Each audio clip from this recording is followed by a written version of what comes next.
Voilà. Bonjour à tous. Donc aujourd'hui, nous allons faire un webinaire qui a été organisé par Audatis et le réseau technologique sur les capteurs en environnement, donc le réseau RTCE. Et donc ce webinaire est enregistré. Et alors, l'objectif du séminaire aujourd'hui, c'est de présenter une interface graphique euh, pour faciliter le stockage des données d'observation et de les transformer au format NetCDF. Alors, pourquoi le format NetCDF? Donc déjà, au niveau d'Audatis, nous avons fait quelques préconisations et en particulier, là je vous partage la page du webinaire, hein. Et ici, vous avez sur ce lien les formats, les attributs et les conventions qui sont recommandés par Audatis. Donc, au niveau du pôle de données, nous avons émis quelques recommandations. Donc, d'abord un cahier des charges au niveau des centres de données et de services, mais là, c'est pas l'objectif aujourd'hui. Et surtout, on a recommandé deux formats de données. Donc, un format ASCII en TSV avec une en-tête normalisée de type ODV qui permet de bien décrire la donnée. Donc tout ça, c'est dans un cadre de principe FAIR qu'on veut appliquer au niveau d'Audatis. Et un autre format qui est quand même un format d'échange qui est beaucoup plus utilisé et de plus en plus utilisé en océanographie, c'est le format NetCDF. Alors aujourd'hui, je ne vais pas rentrer dans le détail du format NetCDF. Vous avez des présentations sur le NetCDF. Donc là, vous avez un lien sur cette page-là qui vous permet d'avoir une présentation que l'on a donnée il y a quelques temps, le 14 mai, au campus de la mer. Et c'est à cette occasion que on a fait la rencontre avec Xavier Mériot et Alexandre Pape qui nous ont montré un outil qu'a développé Alexandre. Donc, je laisserai Alexandre et Xavier le présenter tout à l'heure, qui permet de faire des transformations de plusieurs types de formats de données vers du NetCDF avec la bonne standardisation, puisque au niveau des formats NetCDF, ce qui est important de mettre en place aussi dans le NetCDF, bah, c'est une convention. Donc, dans Audatis, on préconise deux conventions, soit la convention Climate et Forecast, soit la convention de CIDATANet. Et bien entendu, le NetCDF classique, on prend le modèle NetCDF 4 maintenant et avec sa convention. Donc voilà pour une petite présentation rapide de cette heure au niveau du webinaire. Et je vais laisser tout simplement Xavier et Alexandre nous présenter. C'est tout bon. Voilà, donc je voulais juste commencer avec une petite introduction juste de la SFR Campus de la Mer, présenter ce que c'est. Donc cette structure a permis le financement d'un stage de but informatique, donc qui a permis à Alexandre d'effectuer ce stage. C'est une structure pluridisciplinaire avec 14 laboratoires, 250 personnes, qui est destinée à faciliter les interactions en recherche dans le domaine de la mer et du littoral. Et donc, il y a des plateformes de compétences qui permettent d'aborder des sujets par exemple, sur le traitement statistique des données, la visualisation graphique. Et donc, voilà, donc ça se fait dans ce cadre-là. Et le stage a été concadré par David Dogbreker, donc, qui est du laboratoire LAIR d'Ifremer Boulogne, et moi-même, donc du laboratoire LOG. Donc, on fait tous deux partie Ces deux laboratoires font partie de la SFR Campus de la Mer, et donc on a été aidé pour ce webinaire par le pôle Audatis et le réseau SNRS RTCE. Pour revenir à un exemple du log pour l'acquisition des données, présenter un peu ce qu'on fait. Donc, on effectue de nombreuses sorties en mer dans lesquelles on mesure différents paramètres. Alors, ces paramètres peuvent être soit constituer des données en surface, donc une distribution spatiale, mais aussi on fait l'acquisition de profils de mesure, donc avec voilà, différents paramètres aussi, la fluorescence, la température, enfin avec des sondes de CPD et autres. Aussi, on peut avoir des séries temporelles. Il faut savoir que on peut aussi avoir des profils, par exemple, nous on a des radiomètres, et donc on peut avoir des profils de mesure qui sont des profils spectraux, donc avec non pas une seule valeur, mais finalement un tableau de valeurs. Et actuellement, la plupart du temps, du moins, les données sont sauvegardées sous ces trois formats, donc dans des fichiers texte, alors soit simplement texte, CSV ou TSV, souvent aussi sous forme de feuilles Excel, mais parfois, donc pour certaines des données, par l'intermédiaire d'une base de données PostgreSQL. Donc alors, on se trouve quand même face à la problématique suivante, c'est-à-dire que avec de nombreux programmes de recherche qui nous demandent de mettre à disposition les données, comme les projets donc ANR ou les projets PPR, ou si on veut aussi participer à alimenter les données au sein de l'infrastructure de recherche ICO. C'est ce qui s'est passé. Voilà.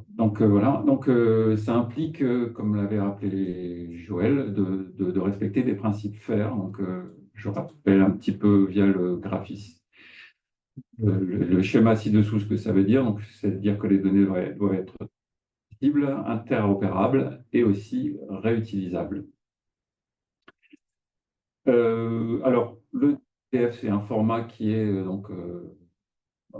recommandé par de nombreuses organismes, institutions, comme par exemple la NOAA, sur lequel on peut lire que c'est un format couramment utilisé en océanographie, mais aussi en météorologie. Avec le TSV, c'est donc, vous l'avez vu, un format recommandé par Audatis, et il est aussi utilisé au niveau européen et international, donc par les Copernicus Marine Service et Mercator Océan. L'avantage, c'est qu'il a déjà de nombreux outils existants adaptés à ce format, donc des outils un peu enfin, qui sont en ligne de commande comme le NCView, Panoply, Alexandre vous montrera ensuite à la fin de la présentation. Pour les systèmes d'information géographique, il y a des toolbox qui permettent d'importer les NetCDF. Il y a de nombreuses bibliothèques disponibles aussi dans énormément de langages. Et c'est un format d'entrée qui est voilà, qui va bien pour les applications informatiques et les services qui sont proposés par Audatis. Voilà. Alors maintenant, ça semble très alléchant tout ça, mais comment faire pour passer donc de nos formats de fichiers disponibles actuellement au laboratoire jusqu'à ce format NetCDF qui va nous permettre de faciliter la diffusion de nos données, d'utiliser donc des ressources informatiques déjà existantes. Et moi, mon idée, c'est aussi de pouvoir attribuer un code qualité, donc c'est facilement intégrable aussi dans ce format. Donc, pour ne pas le faire tout seul, donc il y a besoin, enfin, je veux dire, pour pas qu'il n'y ait qu'une seule personne qui soit en charge de l'ensemble des données du laboratoire au format NetCDF, voilà, l'intérêt, c'est d'avoir, enfin, le besoin, c'est d'avoir un outil convivial. Donc, c'est pour ça que l'objet de ce stage qui a permis de développer une interface graphique pour aider les producteurs de données à la mise dans ce format.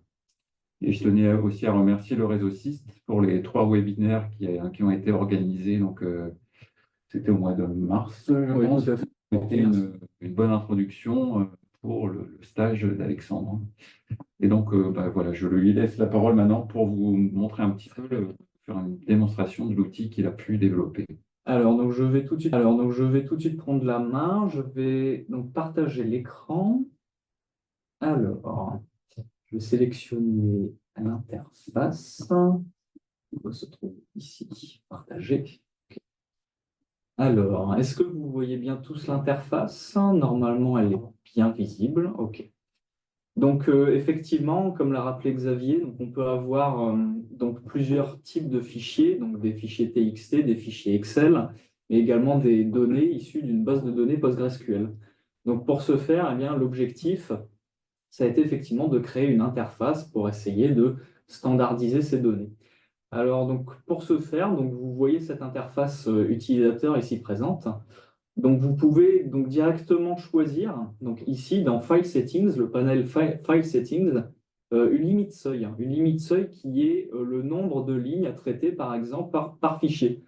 Donc, selon le type de fichier, vous pouvez directement sélectionner 100, 1000, 10 000 lignes ou Unlimited pour sélectionner tout le fichier.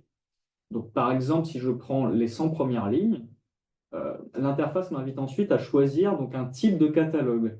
Donc, comme on l'a vu précédemment, donc, il y a plusieurs types de catégories de données. Donc, il y a des catégories de séries temporelles, il y a des catégories également de données de profil, d'échantillonnage et de trajectoire. Donc, dans cet exemple-là, je vais d'abord vous montrer donc, une catégorie de données de type série temporelle. Donc, en sélectionnant ici un catalogue de type série temporelle. Donc ici, vous pouvez le voir à l'écran. En fait, vous avez du coup un catalogue par défaut qui est assimilable à un calque d'agencement. Ce calque d'agencement va ensuite nous permettre donc de venir prendre les données issues du fichier Excel pour ensuite les mettre dans le fichier NetCDF. Donc par la suite, quand j'ai sélectionné mon catalogue ici, vous pouvez donc dans File, alors plusieurs options d'importation, vous pouvez importer un fichier, un dossier ou même des données d'une base de données. Donc ici, par exemple, je vais importer donc, un premier fichier, donc ici Fluoroprobe. Donc normalement, voilà, vous avez aussi également sur la droite, dans la fenêtre log, les étapes qui indiquent justement quelles opérations ont été effectuées avec succès. Donc par la suite, quand les données ont été importées, donc, vous pouvez confirmer le catalogue, il est ici. Et donc par la suite, vous avez alors un aperçu du fichier qui a été importé, donc où vous pouvez voir effectivement donc, les différentes données, hein, donc des données temporelles, mais également des transmissions, des profondeurs. Et donc vous avez également la possibilité donc, de convertir directement au format NetCDF et donc de sélectionner ensuite un répertoire pour sauvegarder ce fichier. Donc je vais ici le mettre sur le bureau. Voilà. Et donc, quand effectivement la conversion a été effectuée avec succès, donc vous avez un petit message effectivement sur le côté, et vous pouvez aussi apercevoir toutes les données justement qui ont pu être convertir au format NetCDF. Donc juste ici, donc vous avez effectivement des transmissions, vous avez du temps avec les dates, et vous avez effectivement après des attributs globaux, hein, ce qu'on appelle des informations globales sur le fichier. Et donc par la suite, vous pouvez donc continuer à convertir effectivement ce même fichier, hein, ou vous pouvez également donc recommencer, par exemple, à importer un nouveau fichier. Donc là, je vais prendre un autre exemple qui est un échantillonnage cette fois-ci. Donc je vais sélectionner échantillonnage. Et donc, je vais sélectionner, donc par la suite, je vais importer donc un nouveau fichier, un fichier Excel qui sera dédié du coup à l'échantillonnage. Hop. Et donc, par la suite, il y a une autre fonctionnalité qui est le remplissage automatique de métadonnées. C'est-à-dire que on va pouvoir, à partir d'un fichier, eh bien, pouvoir remplir le catalogue à partir des informations de ce fichier. Donc, ces informations, ça pourra être les titres des colonnes, mais également les unités. Donc ici, vous avez le bouton Create Specific Catalog with File.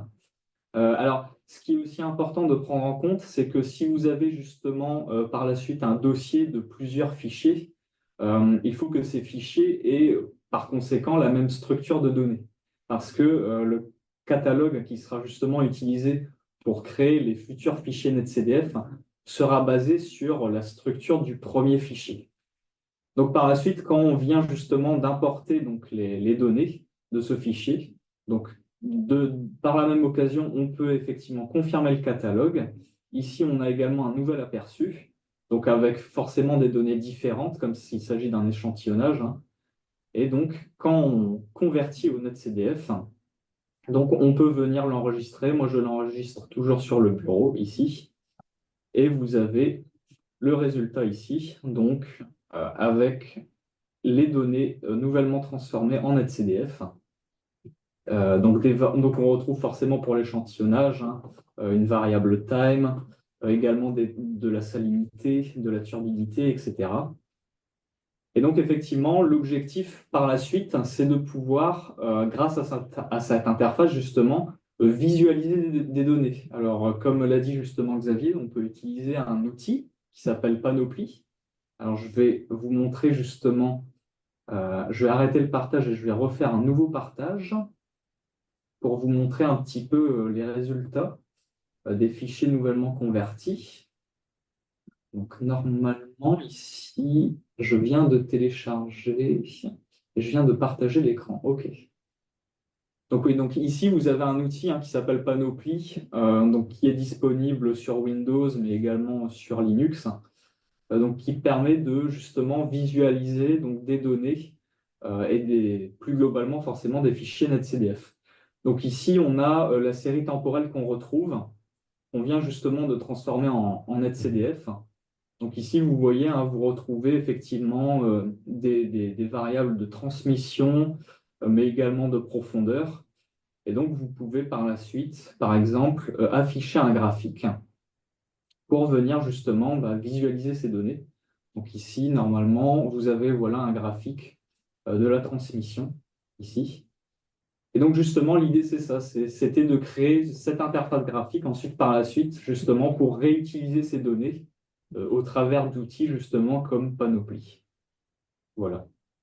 Euh, je pense... Oui, Peut-être que tu pourrais revenir sur l'histoire de catalogue oui, tout à fait. Alors, ce que je vais faire... Alors, je vais peut-être, du coup, revenir sur l'interface, ici. Alors, hop, partager. Donc, je reviens sur l'interface. Je reviens, du coup, sur les différents catalogues, ici. Donc, ce sont des catalogues qui sont choisis, on a choisi Oui. de créer des catalogues un peu par défaut, en fait, mais Oui, tout à qui fait. sont paramétrables par l'intermédiaire d'un fichier. Oui, tout à fait. Alors, effectivement, justement, quand on paramètre, quand on sélectionne un catalogue par défaut, donc avec effectivement, par exemple, des variables de profondeur, des variables de longitude, de latitude, en fait, par la suite, dans le panel Catalog Settings, donc on va pouvoir justement personnaliser ce catalogue. Donc, ça va passer par l'ajout, la modification ou la suppression donc, de dimensions.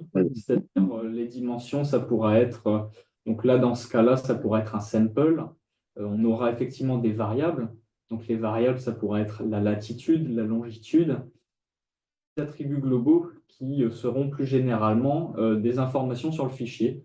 Donc, on pourra retrouver, par exemple, les licences utilisées, les types de conventions utilisées, mais également, effectivement, la date de création. Et donc, pour chacune de ces métadonnées, eh bien, on va pouvoir, par exemple, modifier, ajouter ou supprimer. Donc, je peux, par exemple, dans variables, donc dans la rubrique add et name, je peux, par exemple, donc, sélectionner ici. Alors, j'ai des noms de variables par défaut. Je peux, par exemple, en sélectionner une des catégories par défaut, ou alors je peux en créer une. Par exemple, je vais créer la variable test, admettons. Et je vais mettre test ici. Hop, voilà. Donc, j'ai créé une variable test. Donc, vous voyez justement ce qui est intéressant aussi, c'est que si des erreurs sont faites lors de l'ajout, de la suppression ou de la modification, eh bien justement l'interface va venir notifier justement pour informer l'utilisateur de ses actions. Donc ici par la suite, donc j'ai ajouté la variable seaWaterTest. Et donc, par la suite, je peux aussi ajouter une nouvelle dimension à cette variable. Donc, par exemple, ici, ça va être sample. Et donc, ça se met à jour automatiquement dans l'affichage des catalogues. Donc, vous voyez ici, j'ai créé une variable bêta, qui est une variable test, seaWaterTest. Donc, vous voyez ici, donc on va ensuite pouvoir, par la suite, dans la personnalisation, modifier, par exemple, le type de la donnée. Par exemple, si on veut du int64, on pourra effectivement modifier ici. Donc, ce sera dans add et ce sera dans attribut. On va pouvoir justement sélectionner une variable. Donc, par exemple, je vais reprendre donc le seaWaterTest ici. Hop. Donc, il y a également des fonctionnalités d'Open Search, c'est-à-dire qui permettent effectivement, quand on tape le début d'un nom de variable, de rechercher automatiquement le nom de la variable pour pouvoir gagner un peu plus de temps. Et donc, par la suite, je peux aussi donc modifier un attribut. Alors, donc, il y a une fonctionnalité en plus qui permet justement à l'utilisateur qui ne connaît pas forcément les attributs de variables, c'est-à-dire les informations de la variable, donc de pouvoir comprendre justement ce que représente ici, par exemple, l'attribut axis. Donc, on a une bulle qui permet justement d'informer l'utilisateur. Donc là, par exemple, je vais choisir de modifier effectivement la variable, l'attribut de variable dtype ici, attribut name. Hop, type. Je vais te sélectionner si test. Ou sinon, je vais essayer de modifier. L'idée, c'est en fait, de créer un catalogue, pas à chaque fois, mais disons que quand on a un nouvel instrument, à ce moment-là, on a ces opérations à effectuer. Tout à fait. Et après, ce catalogue peut être réutilisé dès qu'on a des nouvelles mesures du même capteur, en fait. Donc là, par la suite, je peux décider de passer ça en int64. Et donc, effectivement, c'est mis à jour automatiquement. Voilà. On a, dans le type de la donnée, on est passé en int64. Et donc, ça reprend ce même principe pour tous les attributs de variables, hein. Par la suite, on peut éventuellement donc, modifier d'autres attributs, comme par exemple l'attribut commande. Si on viendrait apposer un commentaire sur une variable spécifique, on pourrait très bien envisager de pouvoir modifier ce commentaire via justement la personnalisation de catalogue dans le panel Catalog Settings. Voilà. On va laisser peut-être la place Aux questions, peut-être. Ouais. Ensuite, je pense qu'il y aura des points sur lesquels il faudra revenir. Ouais. Je vais arrêter le partage, je vais peut-être le laisser, bon, on verra. Donc, si vous avez des questions, n'hésitez pas dans le chat. Donc, je suis en train du coup de voir s'il y a éventuellement des questions dans le chat. Céline Quentin, oui, vient de poser une question. Céline, vous voulez la poser en direct? Oui, bonjour. Merci beaucoup déjà pour votre intervention. C'est un outil super. Merci.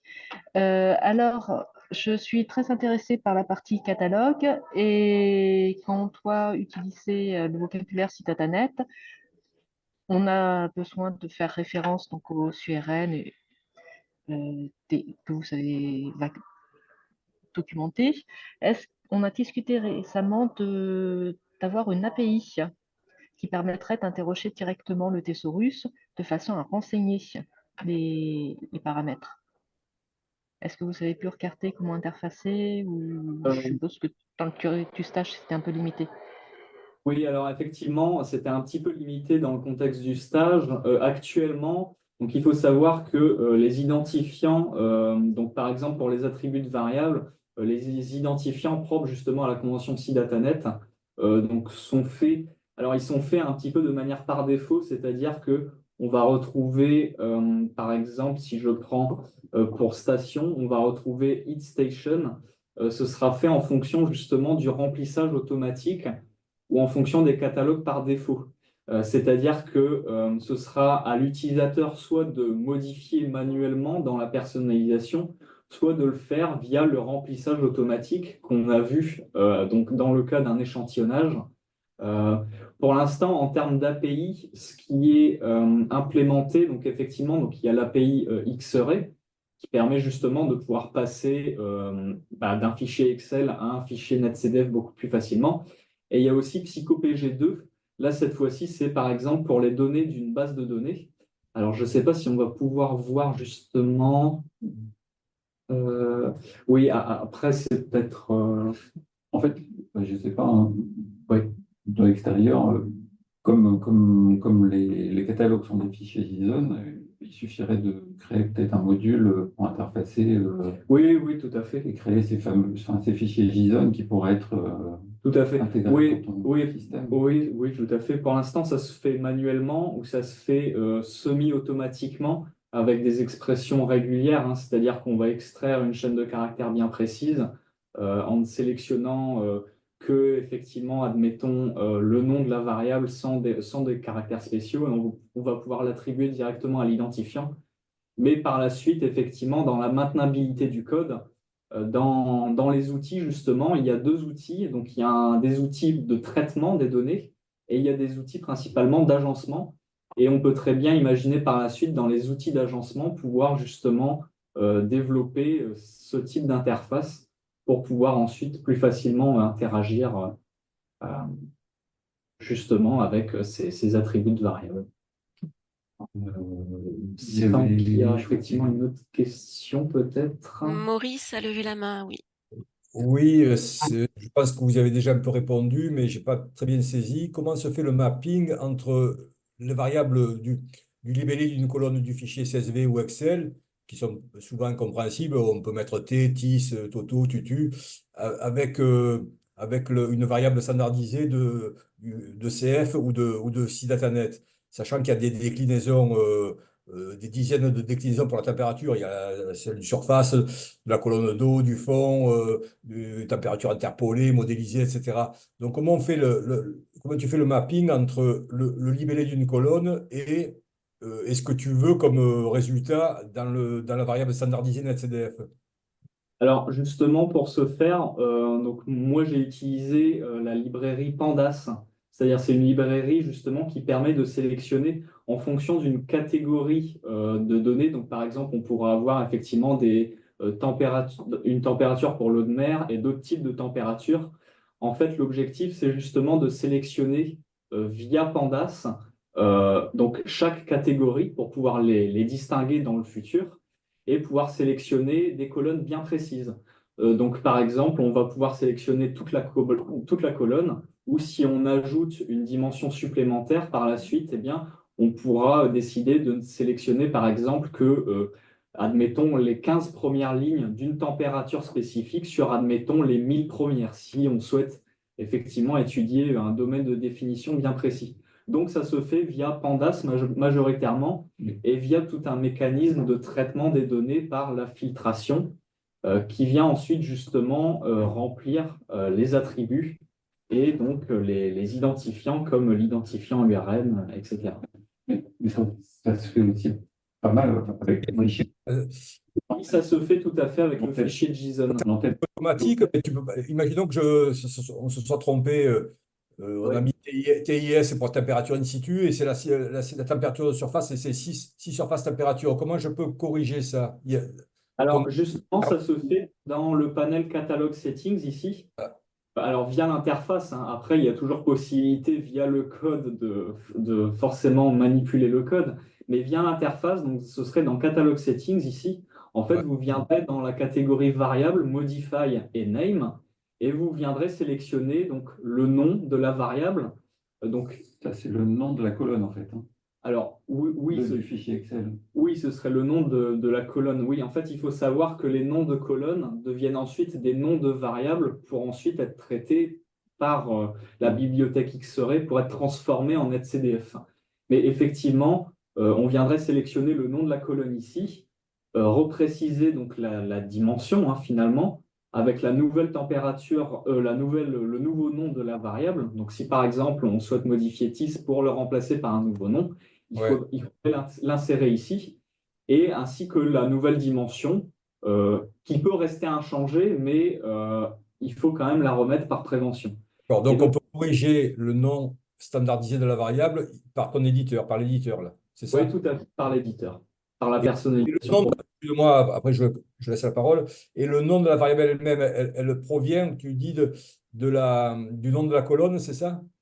Oui, elle provient du nom de la colonne qui est alors traité pour pouvoir pas être top, ça, je traité. veux dire, il y a souvent n'importe quoi dans ces noms de colonnes.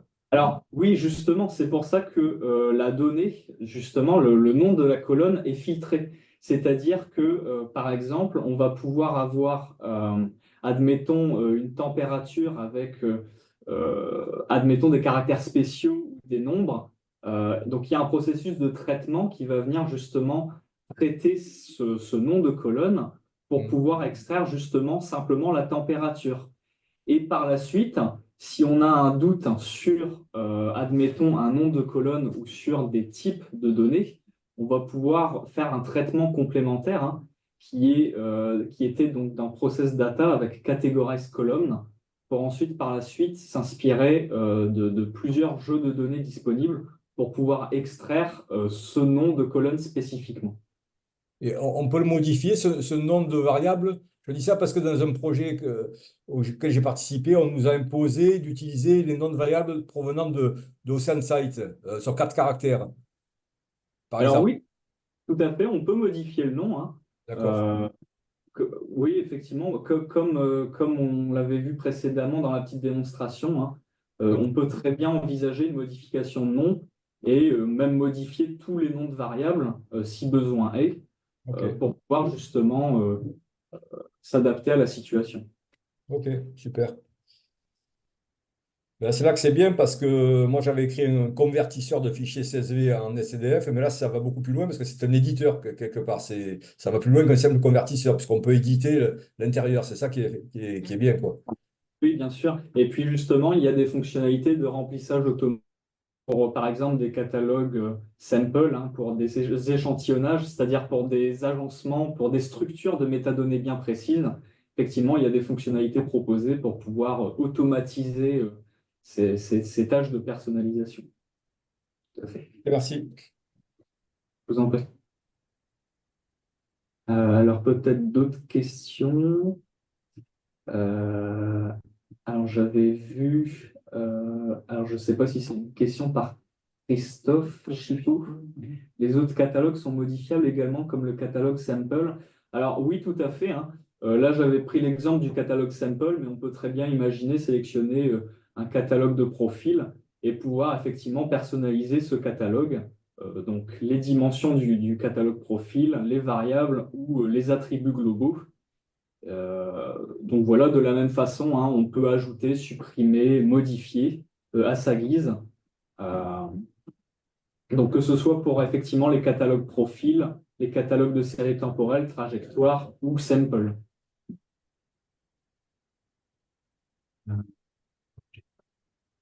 Est-ce qu'on peut récupérer le code et l'application? Alors oui, j'avais mis normalement un lien. Alors je ne sais pas si... Bon, je l'ai repartagé, hein, c'est juste qu'il était plus haut. Pas de souci. Donc oui, il y a effectivement possibilité d'avoir accès au code. Donc via le projet GitHub, hein, donc c'est-à-dire que ce code a été mis sur GitHub, donc il est public. Donc vous pouvez l'accéder via le lien qui a été envoyé dans le chat.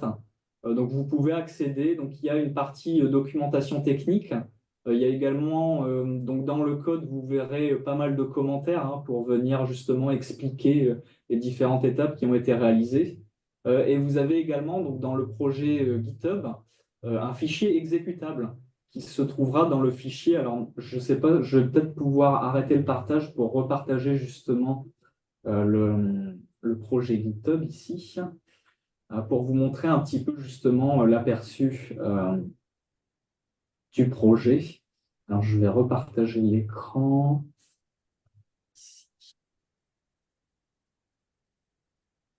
Normalement, ça devrait afficher le projet GitHub.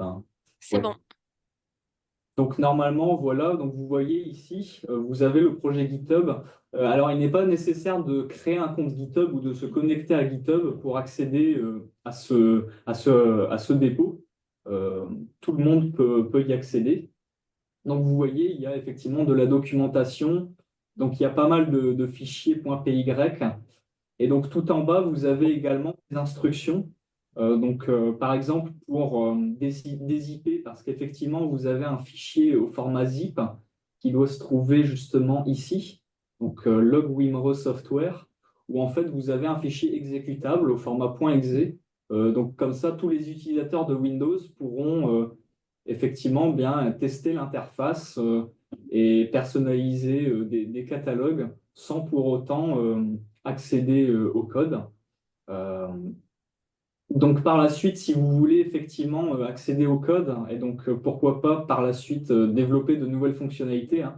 Donc là, ça se passera effectivement donc soit sur Ubuntu avec Anaconda, hein, donc tout est rappelé, soit effectivement sur Windows. Donc moi, j'ai utilisé Visual Studio Code pour effectivement développer cette interface et également tous les outils qui vont avec. Donc tout est rappelé et donc effectivement donc tout est sur le projet GitHub. Et par la suite, je ne sais pas si vous avez prévu même pourquoi pas par la suite développer de nouvelles fonctionnalités. Ben, on va déjà utiliser l'outil comme ça, j'ai commencé à remplir. C'est vrai que bon, pour l'instant, au niveau des catalogues, moi, il faut que je fasse mon travail du côté des métadonnées. Donc, j'ai commencé à regarder un petit peu pour bien identifier chaque colonne. Ouais. Mais après, il y aura forcément, je pense, des nouveaux besoins qui se font sentir. Donc oui, une petite chose à rappeler aussi, c'est que le projet donc, est sous licence GPL, c'est-à-dire que le code source peut être distribué et modifié, hein. Donc c'est pour un souci de transparence forcément.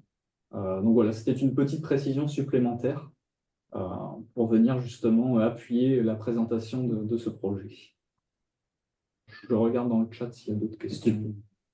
C'est une dernière chose. Oui, tout à fait. Si on peut peut-être présenter un exemple, le fichier Excel tel que vous avez Oui, bien utilisé sûr. Alors, je vais vous qui a été présenter. converti finalement. Alors, donc, un exemple de fichier, donc je vais vous présenter. Le fichier lu par l'interface, c'est celui-ci. Alors, je vais repartager l'écran avec le nouveau Ah oui, fichier. ouais. Oui, il faut repartager à chaque fois. Voilà. Donc c'est un Donc, fichier Excel. oui, donc là, c'est un exemple de fichier donc Excel, hein, c'est le cas échéant, donc, qui a été converti justement par les outils de traitement et par les outils d'agencement utilisés par l'interface pour ensuite convertir toutes ces données justement au format NetCDF. Donc vous voyez ici, donc là c'est un exemple type, mais on pourrait très bien avoir justement des noms de colonnes avec plein de caractères spéciaux, avec effectivement des noms de colonnes peut-être un peu plus imprécis, mais ce sera traité justement par l'outil de traitement pour venir extraire l'information principale, qui par exemple ici peut être date, ici peut être heure, etc. Et donc, vous voyez par la suite, hein, donc là, on a des données de profondeur, etc., de salinité. Et tout ça est transformé justement au format NetCDF. Et ce qui est transparent dans l'histoire, qu'on ne voit pas là, c'est qu'en fait, le lien entre ton interface catalogue et ce fichier-là, ça se fait par l'intermédiaire du fichier JSON, en fait. Oui, tout à fait. Il Je vient reviens à la question, là, comment tu fais le mapping de Turk, qui veut dire sûrement turbidity, mais qui, pour un programme qui n'est pas intelligent, ne peut pas savoir que c'est la turbidité, quoi.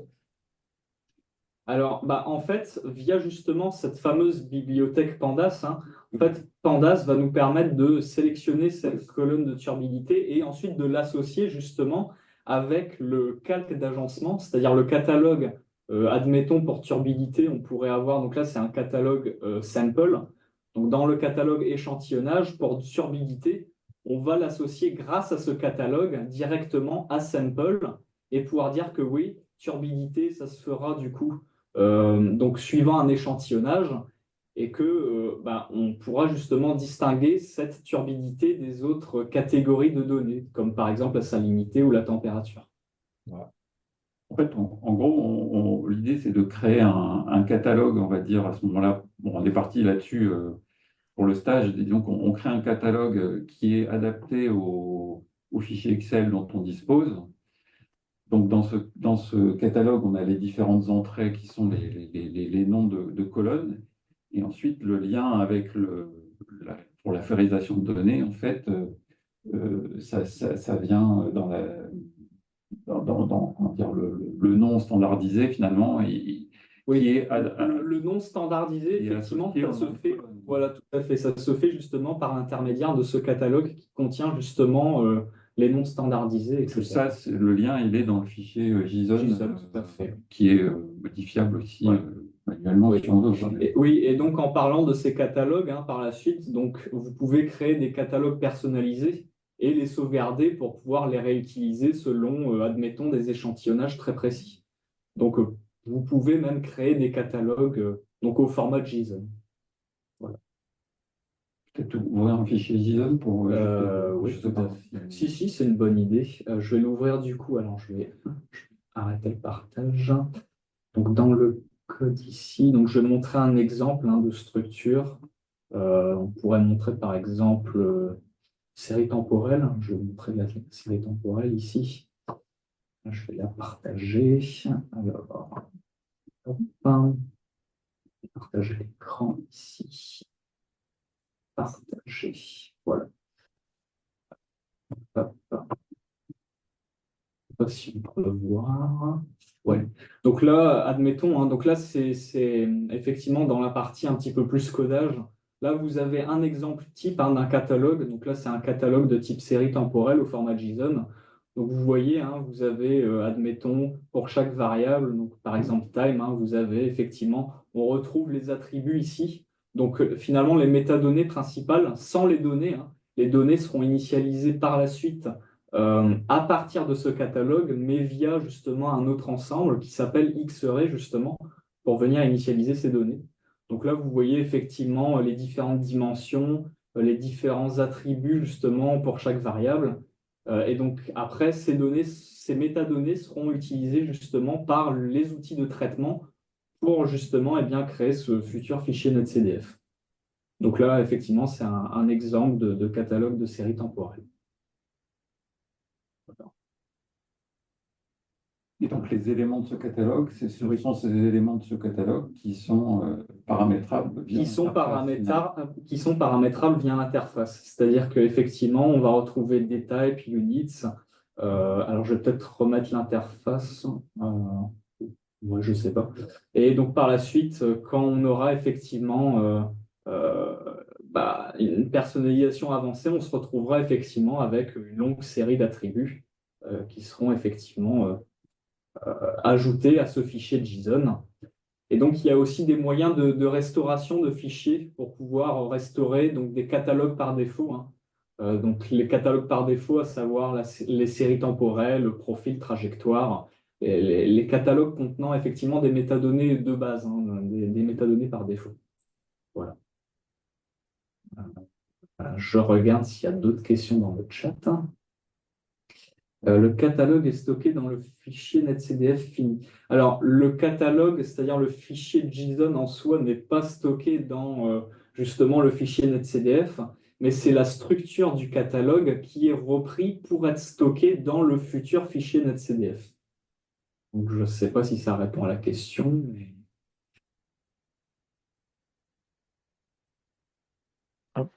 Oui, c'est moi qui avais posé la question. C'est pour savoir si on pouvait faire revenir en arrière et générer le fichier initial de départ de données, en fin de compte.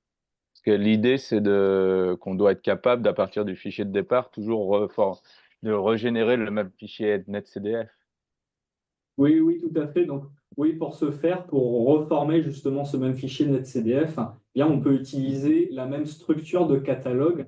Donc là, on peut réutiliser le même fichier JSON qui sera ensuite, par la suite, réutilisé par l'interface pour pouvoir avoir la même structure de fichier NetCDF.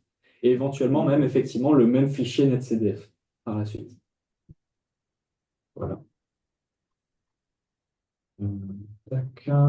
Nicolas, n'hésitez pas à prendre la parole là, hein, maintenant, hein. Si vous avez des questions, posez les questions, puis prenez la parole. C'est cool. Donc, peut-on ajouter? Ah oui, peut-on ajouter sur une longue série temporelle les différents instruments qui ont été utilisés pour faire les mesures? Alors, sur une longue série temporelle, eh bien, oui, ça peut être envisageable. On peut très bien envisager d'ajouter, admettons, alors après, ça peut être éventuellement dans l'attribut comment. Éventuellement, on peut l'ajouter en commentaire, les instruments qui ont été utilisés En fait, pour une série temporelle. L'idée, c'est de...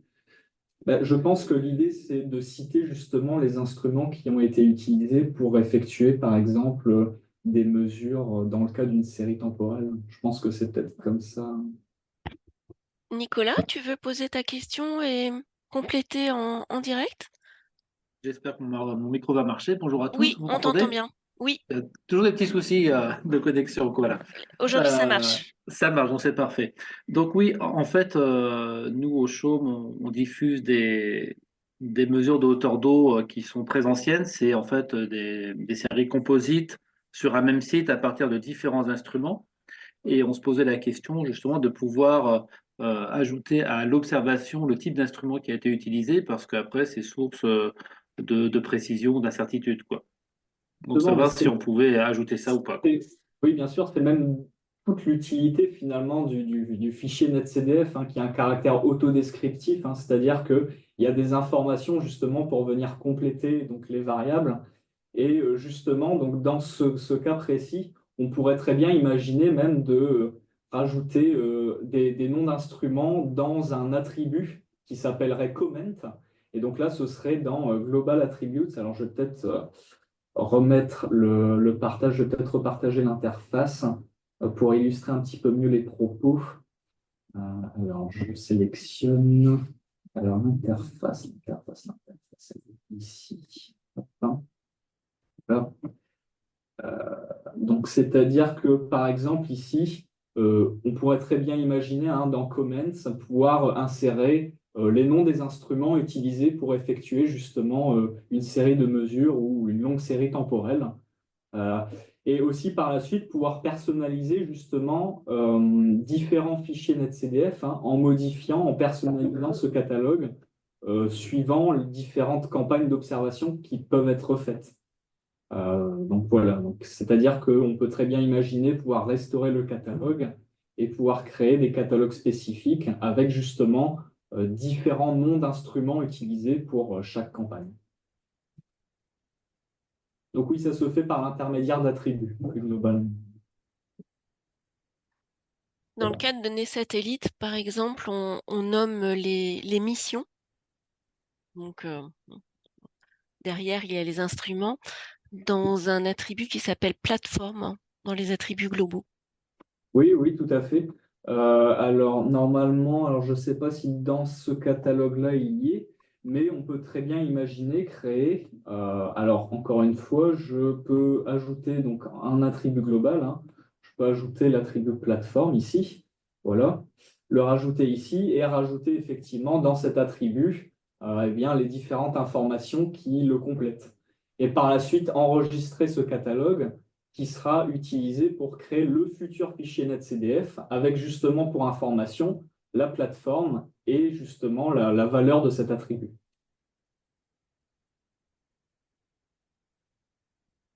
Voilà. Alors, je regarde hein, s'il y a d'autres questions. Corentin Souton. Alors, les formats de données d'entrée sont des tableurs. Est-ce qu'il est possible de donner une image ou série d'images pour en extraire l'entête et les valeurs des pixels? Alors, on ne s'est pas penché là-dessus. Ça ne faisait pas Ça faisait pas partie des objectifs là, mais Donc, actuellement, non. non. Mais encore une fois, on peut très bien imaginer par justement le répertoire GitHub pouvoir intégrer de nouvelles fonctionnalités. Alors, les fonctionnalités principales se trouvent dans deux fichiers, outils arrangement pour justement les agencements et outils processing pour le traitement.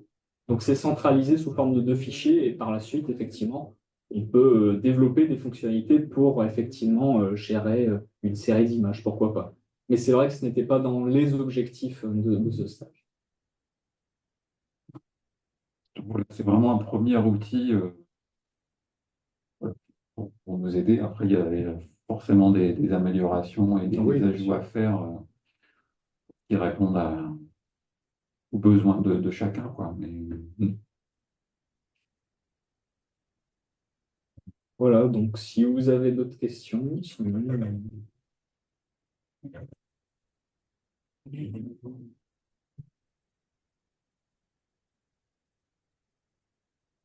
de regarder dans le chat. Donc, pour garantir la validité. Comment se faire pour lesquels des variables ne peuvent pas être dans le vocabulaire standard. Les catalogues standards peuvent-ils être enrichis? Alors, les catalogues standards, oui, peuvent être enrichis.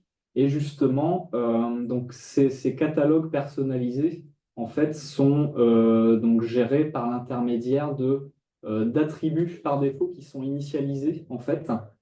Mais par la suite, on peut très bien imaginer effectivement ajouter, enfin enrichir ces catalogues via justement effectivement de nouveaux attributs pour justement.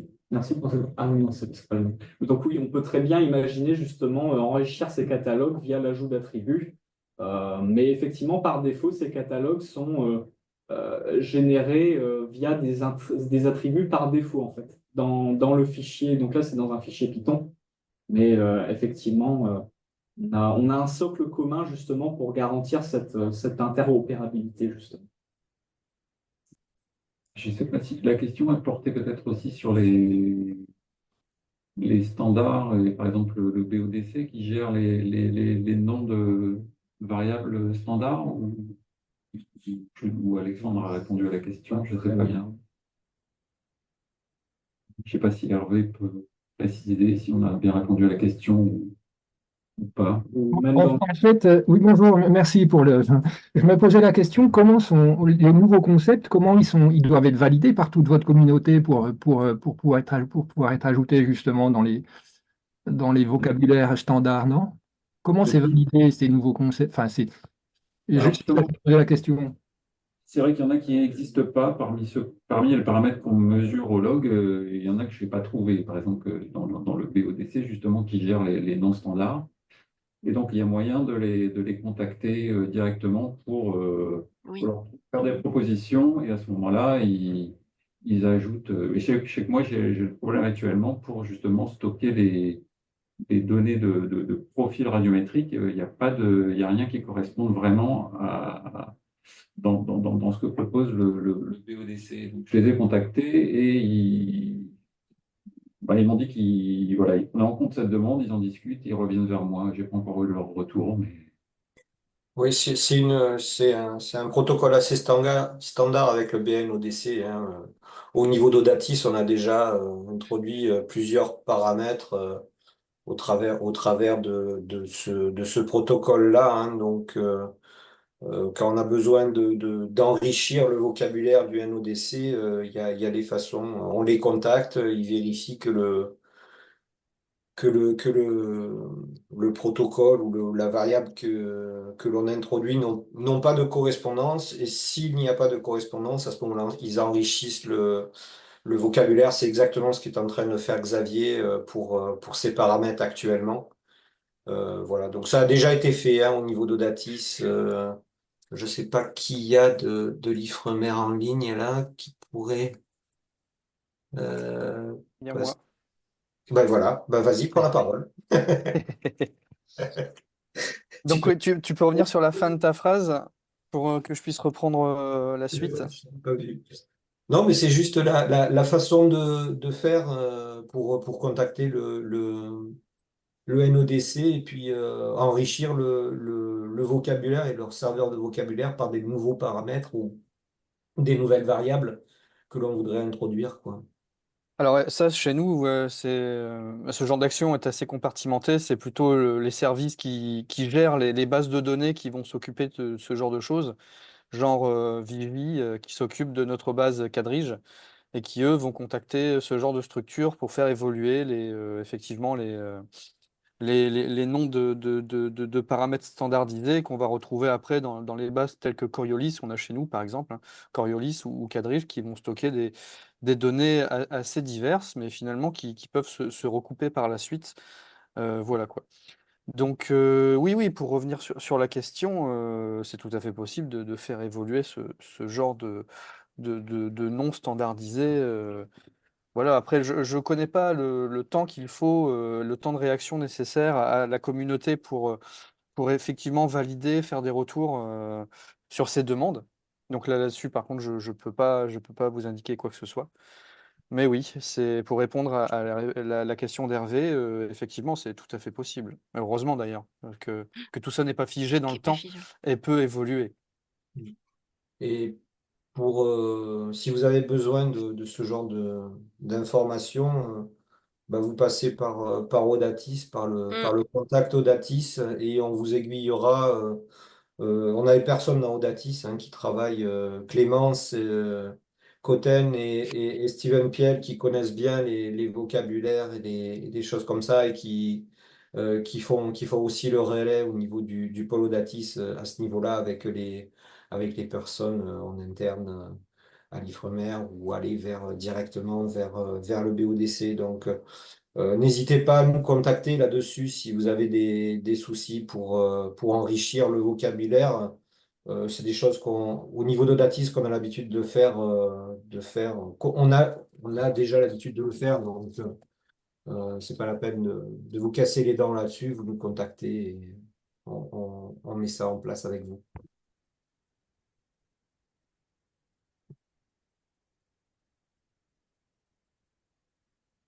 C'est tout l'intérêt, hein, juste pour rebondir là-dessus. Tout l'intérêt est vraiment de mettre les paramètres qui vous manquent dans ces serveurs de vocabulaire-là, parce que c'est le meilleur moyen de faire au maximum la férisation des données et des fichiers. Parce que là, quand vous allez commencer à mettre des URI de serveurs de vocabulaire dans vos fichiers, vous passez directement en web sémantique. Et donc, c'est le niveau actuellement, le niveau le plus haut de la férisation des données, c'est-à-dire que c'est même plus des noms statiques que vous rentrez dans vos fichiers NetCDF, c'est des liens vers des noms qui peuvent être dynamiques et qui ont l'avantage justement d'avoir derrière tout le thésaurus et toute la richesse du serveur de vocabulaire ensuite. Donc, je dirais, si vous voulez aller vers ça, c'est le meilleur moyen pour rendre faire, hein, et surtout le R, le réutilisable de vos données, parce que vous avez un vocabulaire qui est contrôlé et qui est, on va dire, sémantisé via le web. C'est-à-dire qu'en plus, vous êtes connecté sur la toile pour ça. Donc, s'il y a des petits changements, justement, sur le serveur de vocabulaire par rapport à la définition ou l'amélioration du paramètre que vous avez mis dans votre fichier DCDF, ben, automatiquement, étant donné que c'est une URI, ça sera lié à votre fichier. Donc, on ne peut pas faire mieux actuellement au niveau web sémantique. Ou alors, je ne connais pas pour l'instant. Mais déjà, si vous faites ça, c'est vraiment très, très, très, très bien. On ne demande pas autant au niveau d'Audatis, hein, mais bien sûr, si vous voulez faire plus et aller jusque-là, c'est encore mieux, c'est-à-dire lié au serveur de vocabulaire. Je ne sais pas s'il y a d'autres questions.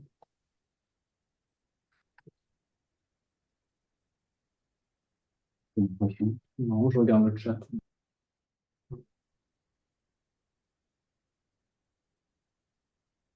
Bien, en tout cas, n'hésitez pas à tester le logiciel et Qui est sur éventuellement. GitHub en public, donc Voilà. vous pouvez y accéder sans se connecter même à GitHub, hein, vous pouvez y accéder via le lien qu'on a envoyé dans le chat. Voilà, ça N'hésitez suppose pas. quand même une petite Ouais, connaissance essayé là. PDF. Anaconda est obligatoire ou pas? Alors, si vous êtes, admettons que si vous êtes sur Windows, vous avez un fichier zip et quand vous le dézippez, vous avez un fichier exécutable pour directement accéder à l'interface sans installer quoi que ce soit.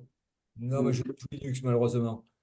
Sur Linux, alors sur Linux, vous pouvez utiliser Anaconda. Il y a toutes les étapes qui sont précisées normalement dans le README tout en bas. Ouais. Et donc, vous avez effectivement des packages assez particuliers à installer, mais vous avez la liste des packages, hein. Donc, il y a notamment PsychoPG2 pour la base de données, également Pandas. Voilà. Et il y a aussi effectivement d'autres instructions pour Windows, pour ceux qui voudraient effectivement s'y atteler. Ok, on peut vous écrire s'il y a un souci ou pas. Bah. Oui, Alexandre finit son stage demain, mais, Oui. Et par la suite, oui, mais par la suite, ça bon, je passera peux par essayer vous. d'y répondre aussi. Après, pour les questions vraiment techniques, je ne sais pas si j'aurai la réponse. Poser la question qui tue, comme il part un stage demain, il y a une maintenance sur l'application au cas où. Ah bah, on n'a plus d'informaticien ici, donc ça va être compliqué. Mais... Vous connaissez l'application, il y a toujours quelqu'un qui va demander un bouton à gauche, à droite. Ouais, bah là, il faudra. Ouais, je pourrais juste recenser les demandes et proposer un stage pété. C'est des choses qu'on doit discuter au niveau d'Audatis, ça.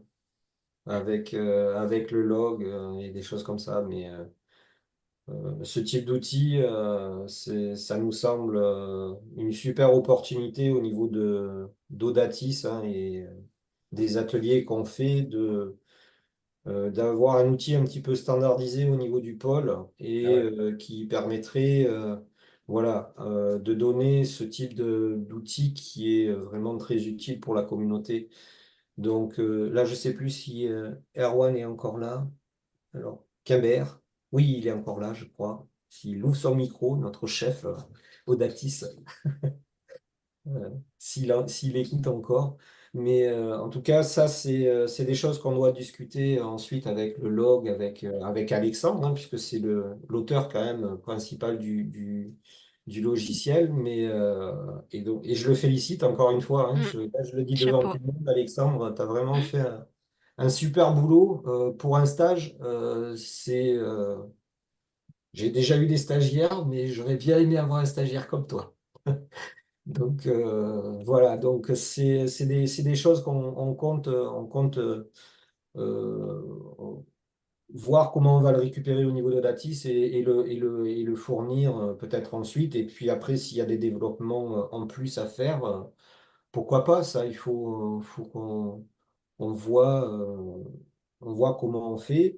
Et par contre, s'il y a d'autres personnes qui sont intéressées de prendre le logiciel et d'améliorer les fonctionnalités. Il ne faut surtout pas hésiter à nous appeler au niveau de Datis pour qu'on valorise ça. Et par contre, soyons éthiques et laissons l'auteur voir comment il veut procéder avec son code quand même.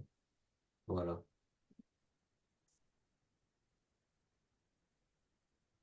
Embarqué dans une sacrée histoire, en fait, Alexandre. Bah oui, oui, c'est vrai. Très bien. Déjà, je viens de lancer l'appli. Déjà, comment dire, l'IHM se lance. C'est déjà pas mal. Je n'ai pas testé, mais au moins il y a le graphique se lance. C'est déjà bien. C'est bien fait, Maurice. Tu peux y aller. 2 minutes, donc c'est déjà bon signe. Voilà. Alors, je ne sais pas s'il y a d'autres questions, d'autres commentaires. Autrement, ben, je vais laisser le mot de la fin à Xavier et Alexandre, que je félicite encore, et Xavier pour l'encadrement. Enfin, terminé, je sais pas. Non, bah, moi, je voulais simplement dire, ouais, effectivement, j'ai eu de la chance de tomber sur Alexandre comme stagiaire. C'est vrai que j'avais un peu l'idée de ce que je voulais, mais je suis aussi débutant dans le NetCDF, donc mes idées étaient parfois pas forcément toujours bien claires, mais bon, on a appris à maîtriser un peu le format et définir un peu les objectifs, mais c'est vrai que j'ai pas eu beaucoup à être derrière lui. Il a très vite tout bien intégré, toutes les bibliothèques et l'idée du format NetCDF. Donc, c'était facile à encadrer, je dirais. Bah, moi, en ce qui me concerne, oui, ça a été effectivement un apport de connaissances, hein, et de savoir. Donc, c'était vraiment très gratifiant. Et puis, oui, ça m'offre de nouvelles perspectives aussi dans des domaines comme la science des données ou de l'environnement. Donc, tout à fait. Et Voilà. si je pouvais aussi rajouter un petit quelque chose, donc je ne vais pas vous paraphraser parce que vous avez déjà tout dit sur le travail d'Alexandre, mais au-delà effectivement de cette couche de code assez lourde, le fait d'avoir travaillé durement à établir une interface graphique qui permet finalement de rendre disponible ce code à toute la communauté scientifique, même ceux qui ne savent pas coder en Python ou en R, c'est un effort très louable et je pense que c'est notamment grâce à ça qu'on va pouvoir ouvrir ce genre d'outils à toute la communauté et notamment les laboratoires qui ne disposent pas encore d'infrastructures qui permettent de bancariser, de fériser la donnée de façon plus ou moins automatique. Et voilà quoi, on ouvre peut-être grâce à ce genre d'outils une nouvelle page au sein des laboratoires vers la férisation à plus ou moins grande échelle des données. Donc effectivement, merci beaucoup.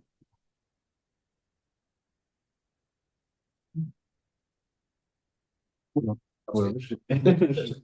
Parfait. vraiment d'autres choses à rajouter, mais tout a été dit. Voilà. Écoutez, si il n'y a plus de questions et on va mettre fin à ce webinaire. J'espère qu'il vous a plu.